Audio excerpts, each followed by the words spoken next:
കേരള സമൂഹത്തിൽ പോലും ഒട്ടേറെ കാര്യങ്ങൾക്ക് നമുക്ക് പ്രചോദനമായിട്ടും നമ്മളോടൊപ്പം ചേർന്ന് നിൽക്കാൻ വളരെ കാര്യമാത്ര പ്രസക്തമായി ആഗ്രഹിച്ചുകൊണ്ട് യാത്ര ചെയ്യുന്ന മഹാമണ്ഡലേശ്വര സ്വാമിജികൾ നമ്മുടെ രാഷ്ട്രീയ സ്വയംസേവക സംഘത്തിന്റെ സംഘപരിവാർ പ്രസ്ഥാനത്തിന്റെ ഏതൊരു പ്രവൃത്തിക്കും ആ വ്യക്തിഗീതത്തിൽ പറയുന്നത് പോലെ എന്ത് നഷ്ടപ്പെട്ടാലും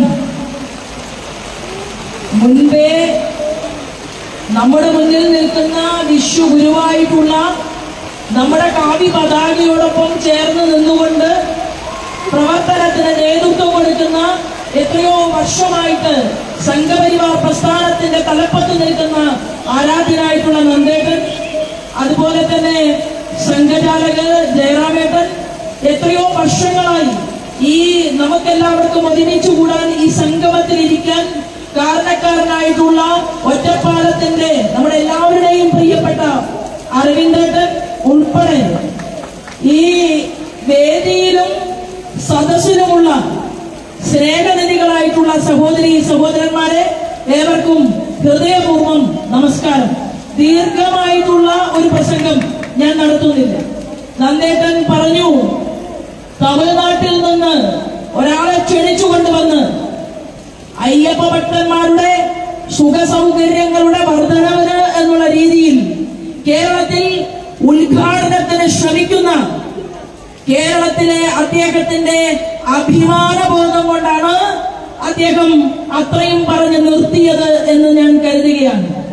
കേരളത്തിലെ പാവപ്പെട്ട ഹിന്ദുവിന്റെ പണമെണ്ണി എടുത്തുകൊണ്ട് രാജ്യം ഇന്ന് ചർച്ച ചെയ്യുന്നത് ഏതെങ്കിലും ഒരു മുഖ്യമന്ത്രി സ്വർണ്ണക്കടത്തിന് നേതൃത്വം നൽകിയെങ്കിൽ അതിതാ പോകുന്ന മുഖ്യമന്ത്രി എന്ന്, കച്ചവടക്കാരനായ മുഖ്യമന്ത്രി എന്ന് രാജ്യത്തെ മുഴുവൻ ബഹുഭൂരിപക്ഷം വരുന്ന മനുഷ്യരും അവഹേളിച്ചുകൊണ്ട് സംസാരിക്കുന്ന ദൗർഭാഗ്യവശാൽ എന്റെയും നിങ്ങളുടെയും മുഖ്യമന്ത്രിയായിട്ടുള്ള ശ്രീമാൻ പിണറായി വിജയൻ, ആ പിണറായി വിജയനോടൊപ്പം തത്തുല്യമായി 2 ലക്ഷം കോടിയിലധികം വരുന്ന 2G സ്പെക്ട്രത്തിന് നേതൃത്വം കൊടുത്ത ആ പഴയ DMK സംഘടനയുടെ ചുക്കാൻ പിടിച്ചുകൊണ്ട് തമിഴ്നാടിന്റെ ഭരണകൂടത്തിന് നേതൃത്വം കൊടുക്കുന്ന ഹിന്ദുവിന്റെ സനാതന ബോധത്തിന്റെ കടക്കൽ കത്തിവയ്ക്കാൻ തീരുമാനമെടുത്തിട്ടുള്ള സ്റ്റാലിനും ചേർന്നുകൊണ്ട്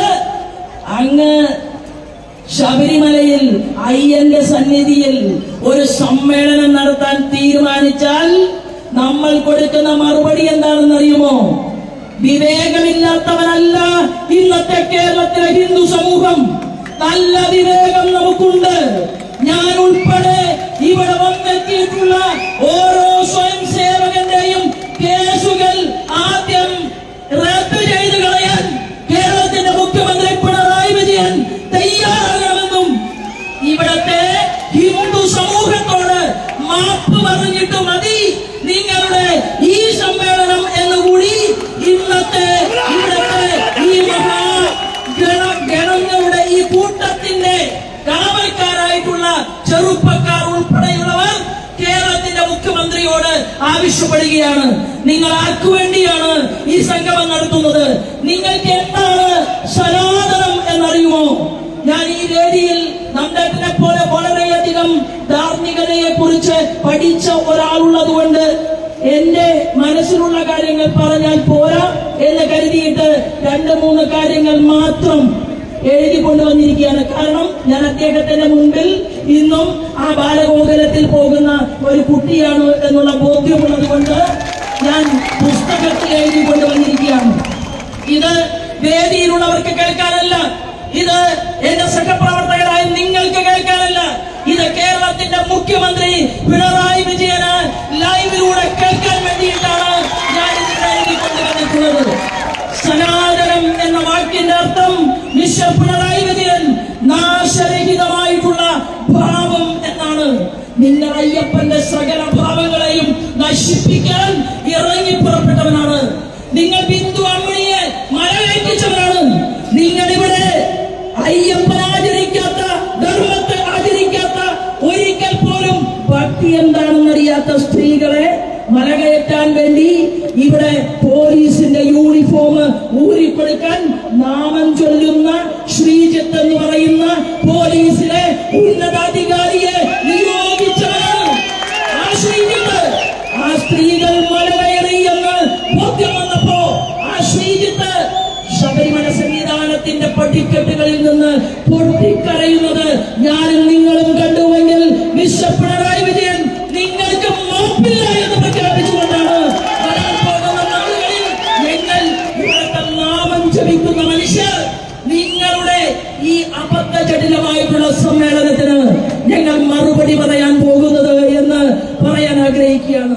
ആ നാശരഹിതമായിട്ടുള്ള ഭാവം അതേതെങ്കിലും ഒരു കമ്മ്യൂണിസ്റ്റുകാരനുണ്ടോ? നാശരഹിതമായിട്ടുള്ള ഭാവത്തെ ഹൃദയത്തിലേക്ക് ആവാഹിക്കാൻ, സനാതനം എന്നുള്ള വാക്കിനെ മനസ്സിലാക്കാൻ കേരളത്തിന്റെ ഭരണപക്ഷത്തിന് സാധിക്കുമോ?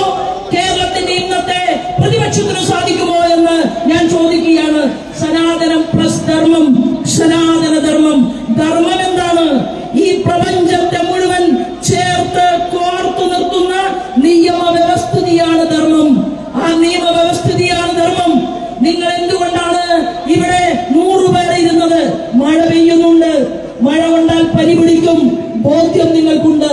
എന്നാൽ സംഘപരിവാർ പ്രസ്ഥാനത്തിന്റെ കാരണവർ നന്ദേട്ടൻ ഇരിക്കുന്ന വേദിയിൽ അദ്ദേഹം പ്രസംഗിക്കുമ്പോൾ നമ്മുടെ പരമപവിത്രമായിട്ടുള്ള സർവസംഘ പരിത്യാഗത്തിന്റെ നിറമായിട്ടുള്ള കാവി അണിഞ്ഞുകൊണ്ട് നമ്മുടെ സന്യാസി വര്യന്മാരുടെ തലതൊട്ടപ്പനായിട്ടുള്ള നമ്മൾ ഹൃദയത്തിൽ ആരാധിക്കുന്ന സന്യാസി ഇരിക്കുന്ന വേദിയിൽ 100 പേർ ഇരുന്ന് പനി പിടിച്ചാലും കുഴപ്പമില്ല, ഞങ്ങളെങ്ങനെ എണീറ്റ് മാറിപ്പോകുമെന്നുള്ള മനസ്സിലെ ചോദ്യമാണ് ധർമ്മം.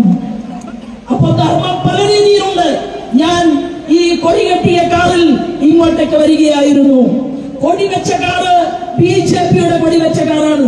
എന്നാൽ ആ കൊടിവെച്ച കാറിൽ ഭാരതീയ ജനതാ പാർട്ടിയുടെ സംസ്ഥാനത്തിന്റെ ജനറൽ സെക്രട്ടറി ആയിട്ട് ഞാൻ കടന്നു വരുമ്പോ പോലീസ് അധികാരികൾക്ക് എന്റെ കാറിനെ നീക്കിവിടാൻ സാധിച്ചില്ല. എന്നാൽ അരികിൽ നിൽക്കുന്ന സഹപ്രവർത്തകരോട് കാറിന്റെ ചില്ല് താത്തിക്കൊണ്ട് ഞാൻ നമസ്തേ പറഞ്ഞപ്പോ ഒരു പോലീസിന്റെ അകമ്പടിയും വേണ്ടി വന്നില്ല.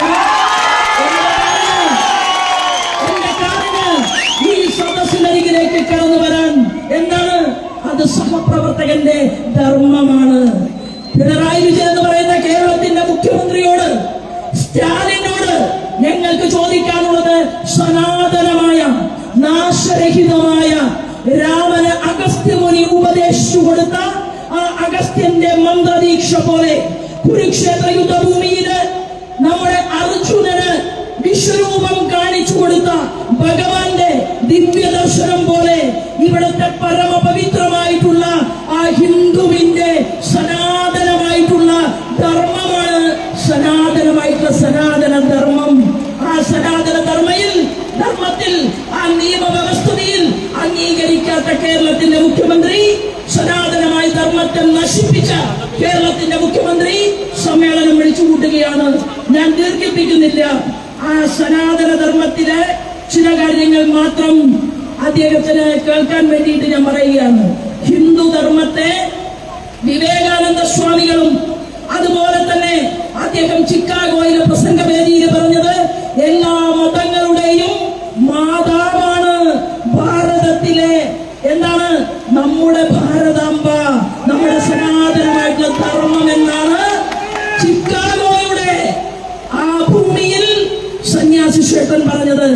ആ കാവി പതാകയെ നമ്മുടെ ഗവർണർ ഭാരതാംബയുടെ ഫോട്ടോയിൽ നമ്മുടെ കാവി പതാക കണ്ടപ്പോ അതിനെ എതിർത്തുകൊണ്ട് സനാതന ധർമ്മത്തെ മനസ്സിലാക്കാതെ അവിടെ നിന്ന് ഇറങ്ങിപ്പോയി കാർഷിക വകുപ്പ് മന്ത്രി പ്രസാദ്. എന്നാൽ അത് ഗവർണർ ഉണ്ടാക്കിയ കാവി പതാകയല്ല.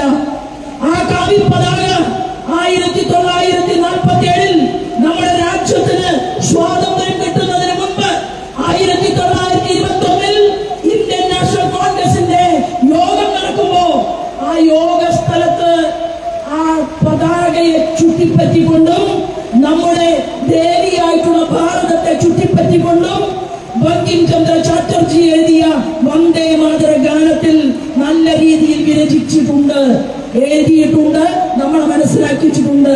എന്നാൽ 21-ലെ കോൺഗ്രസിന്റെ അന്നത്തെ അധ്യക്ഷൻ ഷൗക്കത്ത് അലി അവിടെ പറഞ്ഞു എന്താണ്, നമ്മുടെ ദുർഗാദേവിയായി ലക്ഷ്മിയായി നമ്മുടെ ഭാരതത്തെ കാണാൻ സാധിക്കുന്ന സസ്യശ്യാമളയും അതുപോലെ തന്നെ കമലദള വിഹാരിണിയും എന്ന് പറയുന്ന ആ ഭാഗം മുഴുവൻ എടുത്തു മാറ്റിക്കൊണ്ടാണ് ആ വന്ദേ മാതര ഗാനത്തെ പിന്നീട് കോൺഗ്രസ് ഹൃദയപൂർവ്വം സ്വീകരിച്ചതെങ്കിൽ ഒരു ഭാഗത്ത് രാജ്യത്തിന്റെ സർവസംഘ പരിത്യാഗത്തിന്റെ നിറമായിട്ടുള്ള കാവി പതാകയെ ഹൃദയത്തിൽ ചേർക്കുന്നതിന് നമ്മുടെ ഗവർണറെ വരെ ചോദ്യം ചെയ്യുന്ന മുഖ്യമന്ത്രി, സനാതന മൂല്യങ്ങളെ വെല്ലുവിളിക്കുന്ന മുഖ്യമന്ത്രി, ആ മുഖ്യമന്ത്രിയോട് ഞങ്ങൾ ഒരൊറ്റക്കാര്യം സൂചിപ്പിച്ചുകൊണ്ട് ഞാൻ എന്റെ വാക്കുകൾ നിർത്താൻ ആഗ്രഹിക്കുകയാണ്.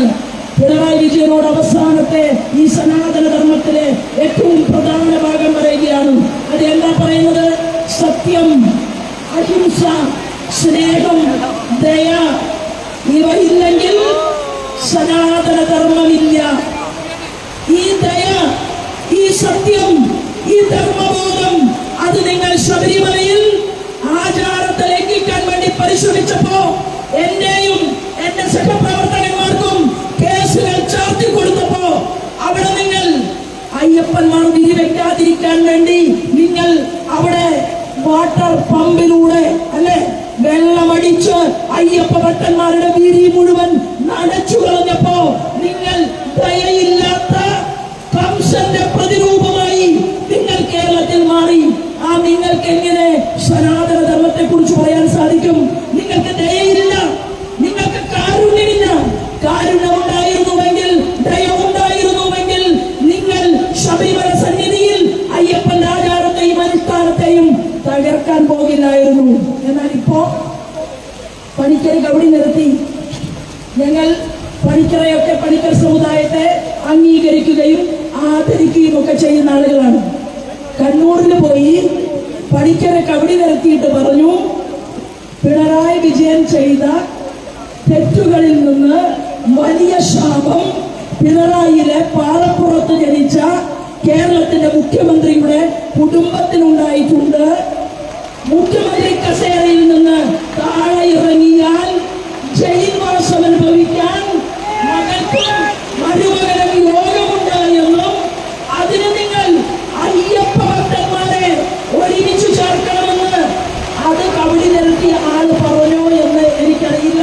പക്ഷേ ആ കുടുംബത്തിന് ശാപമുണ്ട് എന്ന് ഇവിടെ നിന്ന് പോയ പാലക്കാട്ടുകാരൻ പണിക്കർ കബഡി നിരത്തിയിട്ട് കമല ചേച്ചിയോട് പറഞ്ഞു. പരിഹാര ക്രിയകൾ നിർദ്ദേശിച്ചിട്ടുണ്ട്. ഈ മഴയിൽ നിങ്ങളുടെ മുന്നിൽ നിങ്ങൾ നനഞ്ഞിരിക്കുമ്പോ പ്രസംഗിക്കാൻ ഞാൻ പാടില്ല എന്നുള്ള ആ ധർമ്മബോധത്തെ മുന്നിൽ നിർത്തിക്കൊണ്ട് മറ്റൊരവസരത്തിൽ റോഡിൽ മൈക്ക് വെച്ചാൽ ഈ വിഷയം പറയാം എന്നുള്ളത് കൊണ്ട് ഞാൻ എന്റെ വാക്കുകൾ നിർത്താൻ ആഗ്രഹിക്കുന്നു. എന്താണ് കേരളത്തിന്റെ മുഖ്യമന്ത്രിയോട് നാവ് നഷ്ടപ്പെട്ടാലും ഞങ്ങൾ മുന്നോട്ട് പോയിട്ടുണ്ട്.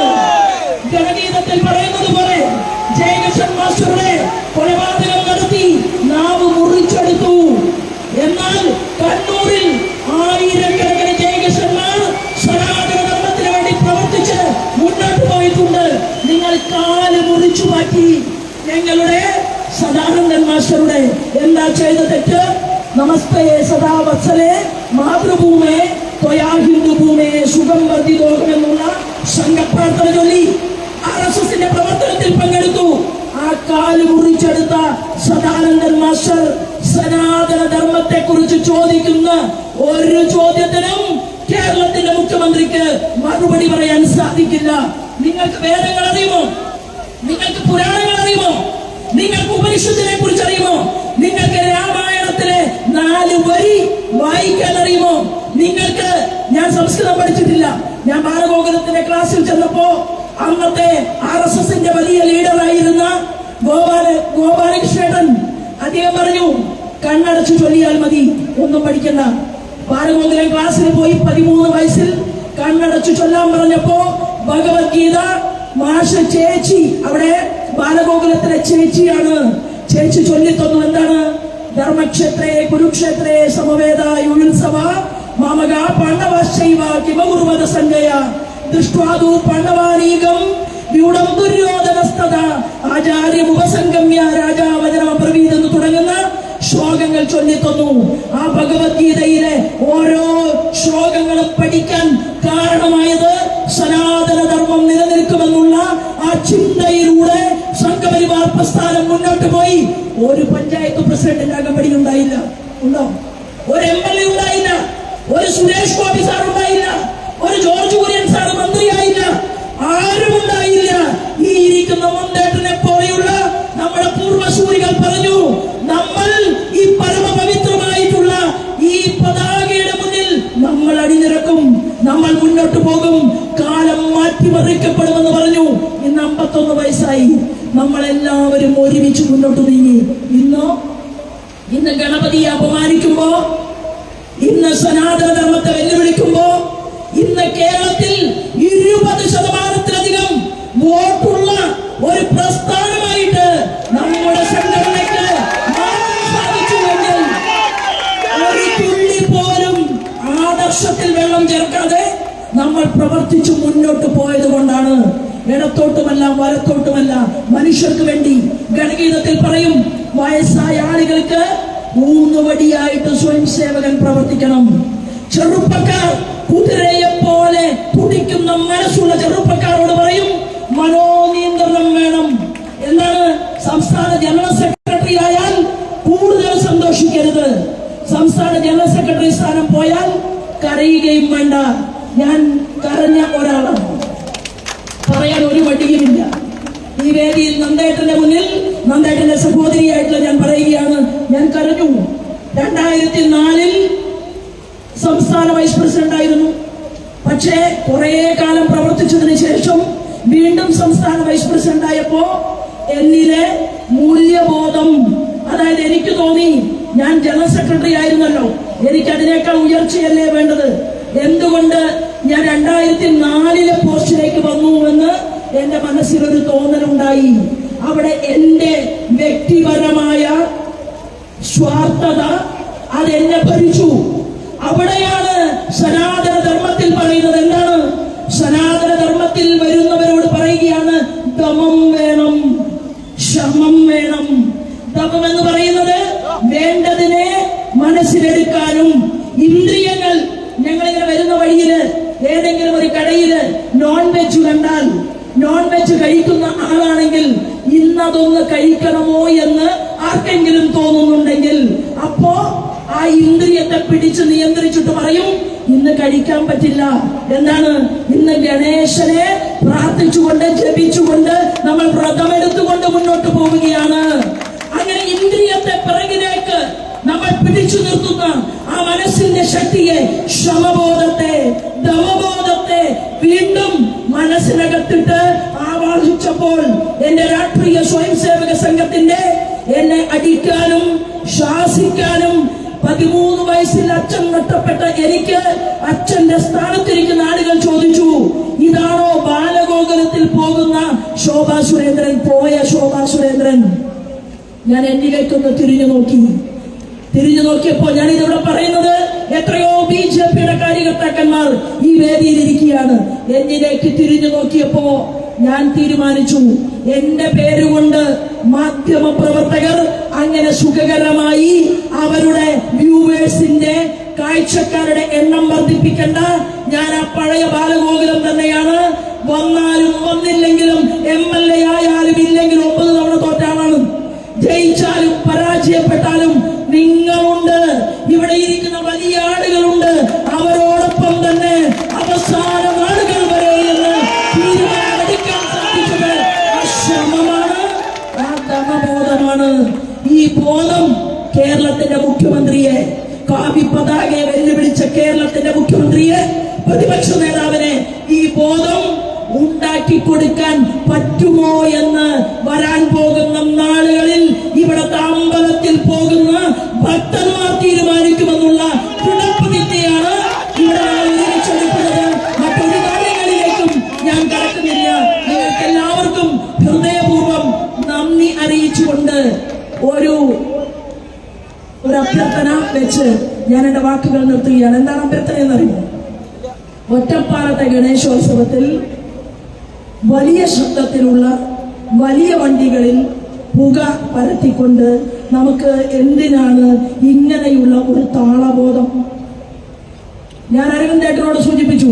അപ്പൊ അരവിന്ദേട്ടൻ പറഞ്ഞു, ഓരോ യൂണിറ്റിൽ നിന്നും വരുന്ന ചെറുപ്പക്കാർക്ക് ആ ഡ്രമ്മ്, ആ ശബ്ദം അത് ഭയങ്കര ഇഷ്ടമാണ്. ഞാൻ നിങ്ങളോട് യാചിക്കുകയാണ്, അടുത്ത ഗണേശോത്സവത്തിൽ നാദസ്വരങ്ങളുടെ അകമ്പടിയോടുകൂടി, ചെണ്ടമേളങ്ങളുടെ അകമ്പടിയോടുകൂടി, ഈശ്വരീയമായിട്ടുള്ള രൂപഭാവത്തോടു കൂടിയിട്ട് എനിക്ക് 3 തവണയായി ഈ ആളുകളെ മാറ്റിപ്പിടിക്കണം. അതാണ് എന്റെ അഭ്യർത്ഥന. അങ്ങനെയുള്ള താളത്തോടുകൂടി ഒറ്റപ്പാലത്ത് അരവിന്ദേട്ടന്റെ കുട്ടികൾ തീരുമാനമെടുത്താൽ കേരളം മുഴുവൻ നമുക്ക് മാറ്റിമറിക്കാം. നമുക്ക് പ്രാർത്ഥിച്ച് ജപിച്ച് മന്ത്രാക്ഷരങ്ങൾ ഉരുവിട്ടുകൊണ്ട് നമുക്കിവിടെ എല്ലാവരും അടുത്ത വർഷം വരണം എന്ന് ഒരു യാചന, ഒരു റിക്വസ്റ്റ് നിങ്ങളുടെ മുന്നിൽ വെച്ചുകൊണ്ട് ഞാൻ എന്റെ വാക്കുകൾ നിർത്തുന്നു. വന്ദേ മാതരം.